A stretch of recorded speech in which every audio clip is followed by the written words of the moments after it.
Hola, mi nombre es Óscar Barrientos. Bienvenidos a este webinar de hoy. Soy docente del programa del MBA de la UNIAC.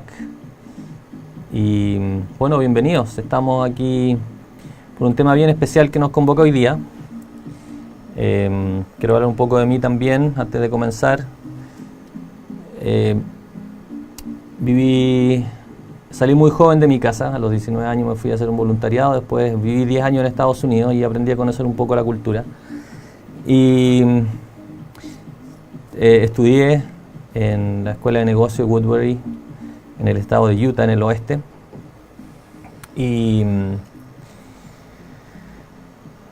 nacieron mis hijos allá, no sé, algún día hablaremos de eso, pero hoy quiero invitarlos a poder presentarles el tema que tiene que ver con el Big Data. También invitarlos a que puedan revisar los otros webinars que se han hecho. Este también quedará archivado y para poder revisar el material. En honor al tiempo vamos a lo que nos convoca hoy día. Este webinar tiene el título con una pregunta. Ahí está la pregunta. La pregunta es: ¿ganó Donald Trump las elecciones gracias al Big Data? Bueno, vamos a decir la respuesta inmediatamente. La respuesta es sí. Pero veamos primero, vamos a dividir esto en tres partes. La primera va a tener que ver con qué es el Big Data, algunos ejemplos antiguos, nuevos. Después vamos a ver algunas aplicaciones de esta tecnología. Y después vamos a ver algunos tipos de aplicación del Big Data. Y después vamos a irnos de lleno al caso de Donald Trump. Empezamos. Bueno, ¿qué es?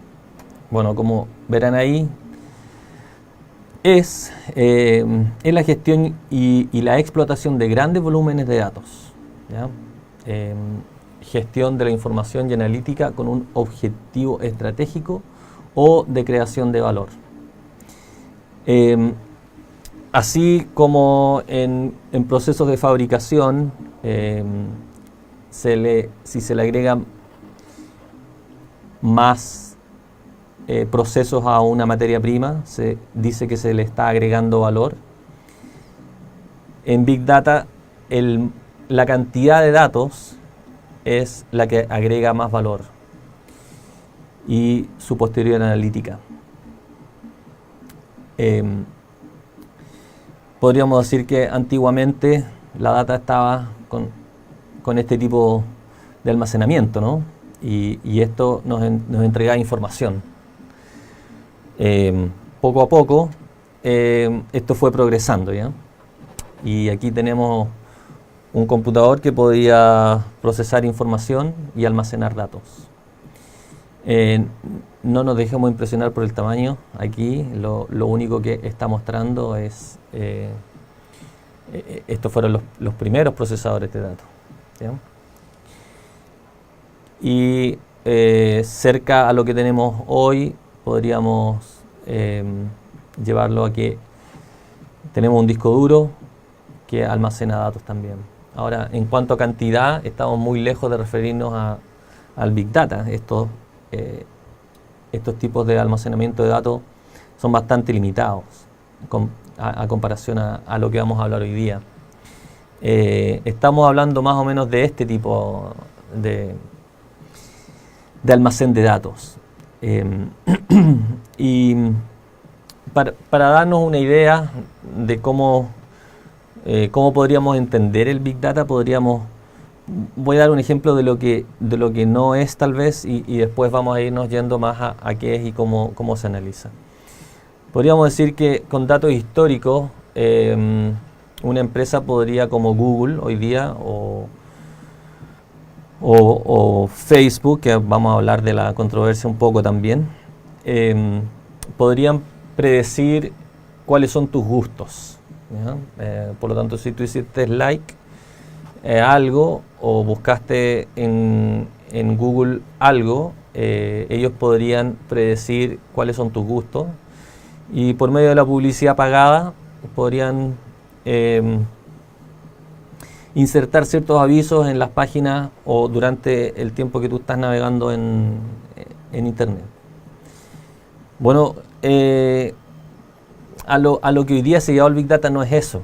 De hecho,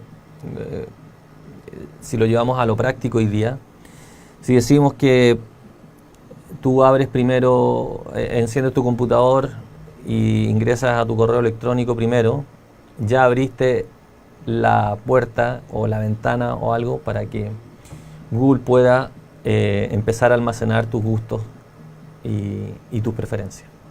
Si después de eso abres tu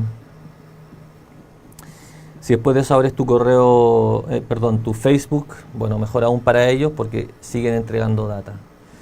Y después si entras a Google y haces una búsqueda, bueno, así continúa entregando data.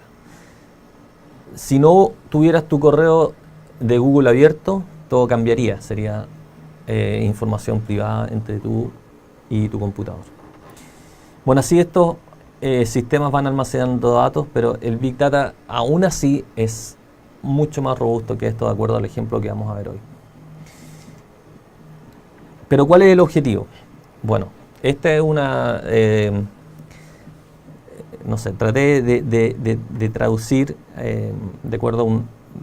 olvidé poner la cita, discúlpenme, pero es obtener insights accionables para mejores resultados y mejores modelos de negocio. Por ende, mejores resultados. Todo esto por medio de los datos recopilados y estudiados. Y ahí es donde el Big Data toma fuerza, donde se puede traducir a modelos de negocio, a conseguir objetivos estratégicos, para poder conseguir un resultado, no solo mejores resultados, pero conseguir un resultado específico hoy día. Y eso es lo que la campaña de Donald Trump consiguió. De alguna manera ellos, con la data que tenían, podrían asegurar el triunfo del candidato. Y eso es lo interesante de esto. Entonces, si nos lleva a un escenario que ahora lo vamos a ver, predictivo, entonces la data fue bien analizada y cumplió un objetivo específico.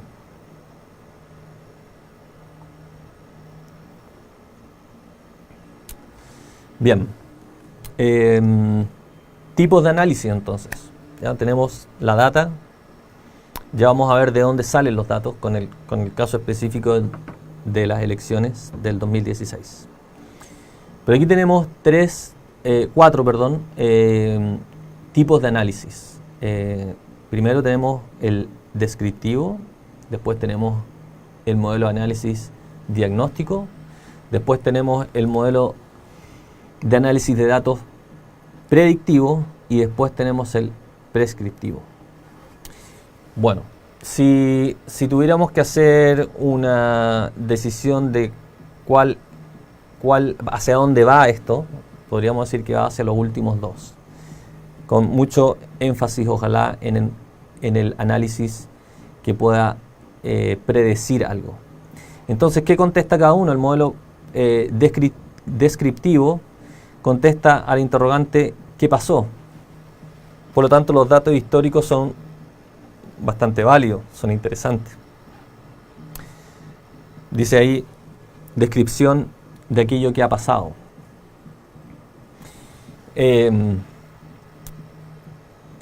La proyección generalmente va a depender de los datos históricos. Para eso se necesitaría un análisis de tipo descriptivo. El análisis de datos de tipo diagnóstico contesta a la pregunta ¿por qué pasó? Entonces se empiezan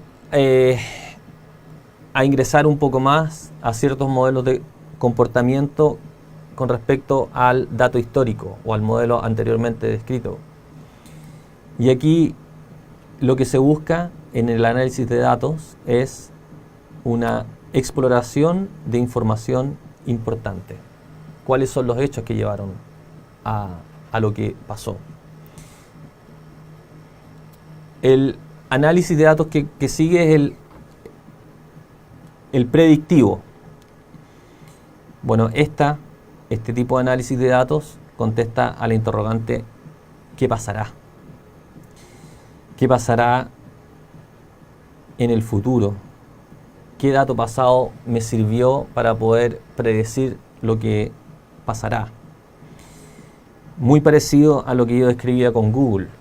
¿Por qué si yo hago like a ciertas cosas o hago una búsqueda, mis datos anteriores podrían determinar mi comportamiento futuro? Desde el punto de vista de predecir, estaríamos hablando de que resultados futuros están basados en datos históricos, como dice en la diapositiva. Y después, el cuarto tipo de análisis de datos estaría el análisis de datos de tipo prescriptivo, donde se transforma en algo muy diferente y es a lo que la Big Data apunta hoy día, que son recomendaciones basadas en un modelo de resultados predictivos. Y contesta la pregunta ¿qué se debiera hacer? ¿O qué debiera hacer la empresa o la persona, en este caso el candidato? Veamos algunos ejemplos. ¿Ya? Vamos a ver algunos ejemplos criollos de acá, de la región. Primero, hablemos un poco de datos. Algunos ejemplos de datos nomás. Datos, gran cantidad de datos. Vamos a estar de acuerdo en que Chile no es un gran mercado, un mercado pequeño, sin embargo un mercado bastante ordenado, bastante segmentado, y mi background es de marketing, por lo tanto segmentación para mí es algo importante. Vamos a decir, el primer ejemplo criollo, es mi club líder. Bueno, cuando a uno, ¿cierto?, le preguntan, acumula puntos o me da su RUT para adquirir tal descuento o para cobrar el cheque ahorro, ¿verdad? Detrás de eso hay un dato no menor que nosotros damos, que es el RUT. Entonces, por medio del RUT pueden estas empresas, en este caso Walmart Chile, con su supermercado líder, describir qué tipo de consumidor es la persona que está acumulando puntos en esa gran base de datos. Con algunos datos básicos, por ejemplo, el número de RUT. Si un RUT es 12 millones y tanto como el mío, estas personas tienen más de 40 años. Los millennials son RUT 18 millones, entre 18 y 20, y su comportamiento es diferente. Y los de un dígito, o sea 6, 8 millones, son mayores de 60 años, o a punto por ahí, ¿cierto? Y su comportamiento también es diferente. Está claro que un RUT 18 millones, una persona de 20 años que está yendo a la universidad, estas personas generalmente visitan el supermercado los fines de semana, van con 10.000 pesos, entre 5, y entran unos 15 minutos antes del cierre. Los RUT 18 millones van en la tarde, ¿cierto? Y empiezan a estudiar este tipo de comportamiento. Las compras ya no son mensuales para ellos, son semanales, ¿cierto? Hay cierto comportamiento rutinario. En cambio, los baby boomers, que son estos RUT 8 millones, 6 millones, su comportamiento es diferente. Ellos van en la mañana, temprano, a veces ni siquiera van a comprar, van a conversar con sus amigos que trabajan ahí. Y sus compras son básicas, ¿ya? Hacen durar los productos, su comportamiento es diferente. Todos estos datos son procesados para poder sacar datos como ticket promedio, frecuencia de compra, horario de compra, qué productos deben tener repuestos en las góndolas cuando va cada grupo. Saben que en el pasillo de los snacks es para los Root 18 millones, estos millennials, ¿no? Los abarrotes deben estar en la mañana, el pan debe estar en la mañana. Empiezan a sacar este tipo de data para poder enfocar en segmentos específicos. Otro ejemplo, la empresa Nielsen.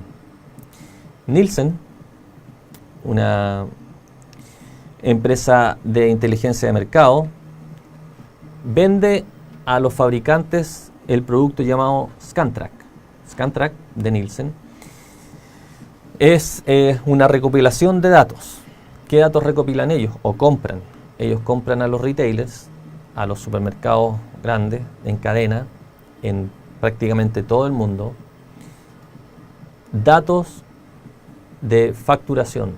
Las boletas de compra es el dato que a ellos les sirve. Y obviamente va el dato de quién acumuló puntos en el caso de Chile, o en otros lugares, países, en otros mercados tienen los clubes de descuento, donde la persona debe inscribirse con sus datos, para lo cual también revelan su edad. Bueno, el Scantrack lo que hace, entrega un reporte de un análisis de datos que tiene que ver con competidores. Los competidores que más usan esta información son los grandes fabricantes de productos de consumo masivo. Unilever, Procter & Gamble, Kimberly-Clark, Clorox. Tal vez le estoy hablando de fabricantes, pero detrás de esto hay grandes marcas, como Cambiaso Hermanos, que tiene el Té Supremo, y otros más.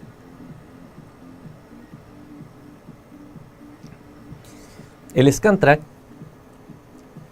conforma un ranking para medir cómo se está vendiendo tal producto de tal fabricante según el canal elegido en el análisis. Ese dato proporciona un ranking de los mejores, de los top 5 o los top 10, y de esa forma van viendo cronológicamente cómo se comporta cada producto según el fabricante, con datos cuantitativos, que es la venta de cada producto. Y esa data es analizada y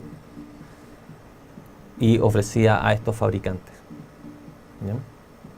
Obviamente el dato es comparable con los de la competencia. Hay competencia directa, obviamente, entre Procter y Unilever con los productos no comestibles, los limpiadores, desinfectantes y todo eso. Y ahí empiezan a ver ellos cómo el data y la data y el análisis empiezan a tomar sentido. Bueno, ahí dice que Nielsen presenta el Scantrack para mayorista y también para fabricantes. Han ido innovando cada vez más. Ahora Nielsen tiene mucho foco en África. África está creciendo bastante en productos de consumo masivo. Hay más de 50 países en crecimiento. Es lo que pasó en Latinoamérica en los 80, 70, 80. Está pasando hoy día en África. Así que es un importante mercado donde la data de nuevo está creciendo y se está acumulando. Bueno, avancemos. Bueno, aquí tenemos, ¿cierto?, los diferentes áreas que cubre el Scantrack, ¿ya? Bueno, vámonos al caso.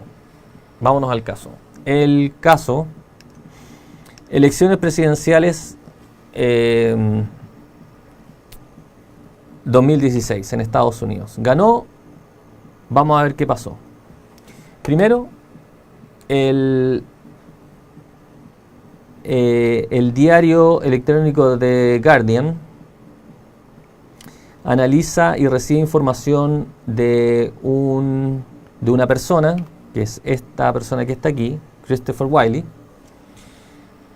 que desea confesar a The Guardian, el diario electrónico, algunas cosas en las cuales él había trabajado durante la campaña de elecciones de Donald Trump en la empresa Cambridge Analytica, con oficina en Londres. Esta persona, Christopher Wylie, que está ahí en la foto con anteojos y pelo de color rojo, rosado. Cuenta toda la historia después de 2 años, o después de 1 año de asesorarse con abogados para mantener su imagen íntegra y no correr riesgos.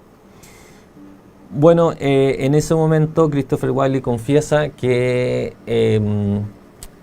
Cambridge Analytica había sido fundada para poder usar datos privados de más de 50 millones de estadounidenses con el fin de microsegmentar psicológicamente a los votantes en las elecciones del 2016, donde Donald Trump y Hillary Clinton estaban compitiendo.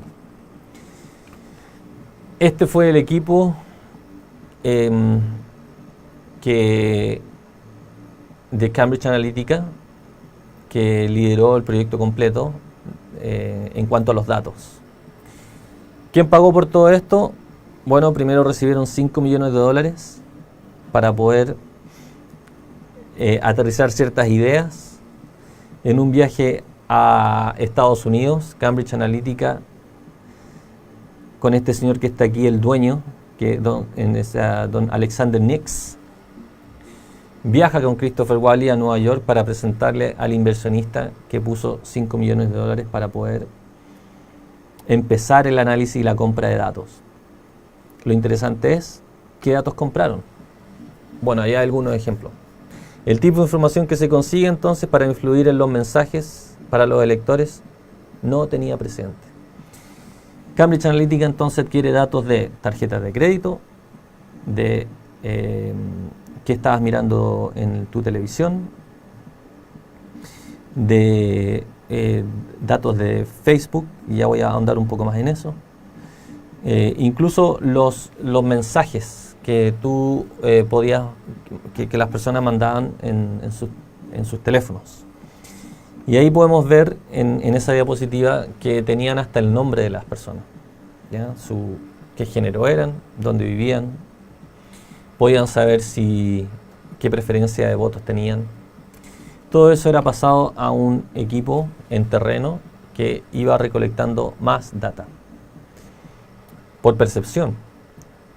En cada visita los datos siguen recopilando en el iPad de estos especies de encuestadores, pero más que nada eran conversadores. No iban con una pauta, sino que iban a conversar y esa conversa les iba dando un perfil de las personas con las que se cruzaban. El gran volumen de datos recopilados entregan tendencias reales ocupadas en las elecciones del 2016. Ahí atrás vemos algunos cómo el dato se ingresa a un algoritmo. Aquí está el señor Nix demostrando en un seminario cómo ellos lograban sacar un perfil psicológico gracias a la data recolectada. El problema fue, y hacían cosas como estas, por ejemplo. Esta es una persona. Todos esos datos lograban sacar de una persona, desde el uso de su tarjeta de crédito hasta lo que buscaban en Google y su perfil de Facebook. Y cuando ingresan al perfil de Facebook es donde se crea la otra controversia en la cual están ahora con Mark Zuckerberg en corte y todo eso. Ya vamos a hablar un poco más de eso.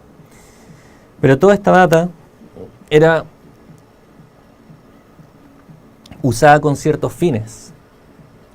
Aquí están algunos fines con la cual el algoritmo que ellos metían al programa, ¿cierto? Les decía que tenían que hacer con cierto público después de su análisis psicológico. Por ejemplo, ellos tenían que crear blogs. Crearon alrededor de 15.000 diferentes blogs para poder atacar el mensaje directo a ciertas personas basado en su perfil psicológico, gracias a la cantidad de datos que recopilaban de cada persona. El dato que recopilaban de cada persona no solo salía de su perfil de Facebook, sino que ellos ingresaban, sacaban el dato por medio de la aplicación y sacaban el dato de todos los contactos de esa persona. Lo que ellos lograron con eso, y cómo llegaron a más de 50 millones de personas, fue por medio de un número determinado, que según mi investigación, llegaron alrededor de, en un comienzo, llegaron alrededor de 20.000 usuarios de Facebook y sus perfiles. Y eso les dio un número importante. Y después de eso se multiplicó y con eso crearon este tipo de información. Este señor Mitch Stewart fue quien llevó el análisis de los datos en terreno y fue el que iba probando si este dato analítico que era entregado por Cambridge tenía sentido o no, y la sorpresa fue que muchos de los datos sí iban aplicando al trabajo en terreno. De hecho, cada encuestador en las elecciones, que no eran encuestadores, eran conversadores, le gustaba llamar a ellos, iba en su iPad con el GPS activado y en código de color azul, ¿cierto? O rojo, depende cuál fuera, iban, ¿verdad?, viendo su tendencia de votación. Bueno, entonces Donald Trump celebra, ganamos. Después este señor, representando a Cambridge Analytica, el señor, no alcanzo a leer el nombre, solo alcanzo a leer Matt, sale en los medios, ¿cierto? Días después de la elección en CBS y CBSN, celebrando y diciendo cuán importante fue el análisis de los datos que ellos realizaron y cómo fue que gracias a ese análisis de datos lograron ganar las elecciones. Ahí está el equipo de nuevo de Cambridge Analytica, el profesor que demandó a Facebook, ¿ya? Por la mala manipulación, ¿cierto?, de los datos. Este señor acusó a Facebook de haber hecho esto, lo cual lo llevó a básicamente un caso ético, de ética en cuanto al uso de los datos. Cambridge Analytica entonces rechaza después todas las alegaciones contra ellos. El doctor Alexander Cohen, que fue Alexander Cohen entonces mantiene que todo lo que se hizo fue dentro de lo legal y que tenía una cercana relación de trabajo con Facebook, quien le daba permiso para el uso de las aplicaciones, que fue el doctor Cohen, fue quien hizo la aplicación para ingresar de Facebook para después venderle los datos a Cambridge Analytica. Y después este señor Christopher Wylie dice que todos los datos de Facebook fueron fundamentales para Cambridge Analytica y que fue una empresa basada en los datos de Facebook. Bueno, Facebook niega, ¿cierto?, que la transferencia de datos fue un incumplimiento. Es más, dice el vocero, la protección de información está en el corazón de todo lo que hacemos y esperamos lo mismo de las personas que operan aplicaciones en Facebook. Bueno, después tenemos Zuckerberg, ¿cierto?, pidiendo perdón por haber permitido que los datos se usaran. Y después, ahí estamos todavía en qué va a pasar, ¿cierto? Quisiera, para ir terminando, decirles que esto no es nuevo. Si bien el caso que yo les presenté es de 2016, aquí tenemos las elecciones del 2012, porque Obama hizo lo mismo, pero nadie levantó ninguna bandera roja. Este señor fue Jim Messina fue el director de la campaña del 2012 y habló de los datos que recopilaron. Obama, más de 90 millones de personas votaron por Obama y ellos sabían el nombre de cada uno de ellos. Bueno, lo que quiero dejar hoy día para cerrar y hacer la reflexión es que la data es lo que nos va a llevar nos lleva hacia un lado. El tema está en la ética de los datos. El tema está en cómo nosotros vamos a usar la data para poder hacer virtuoso el análisis. Y cómo podemos nosotros realmente hacer que el Big Data juegue un rol importante, no solo en el mercado o en las elecciones, en la educación, en los gobiernos. El Big Data es un tema fascinante. Que lo mantengamos ético depende de nosotros. Y para terminar, quisiera dejar una invitación. Eso es lo que estamos entregando hoy día, nuestros datos. Muchas gracias por haber estado aquí con nosotros. Les invitamos que puedan ver los otros webinars que vienen de la Universidad UNIAC. Les invitamos que puedan ver el programa del MBA también, que estamos creando para ustedes. Muchas gracias.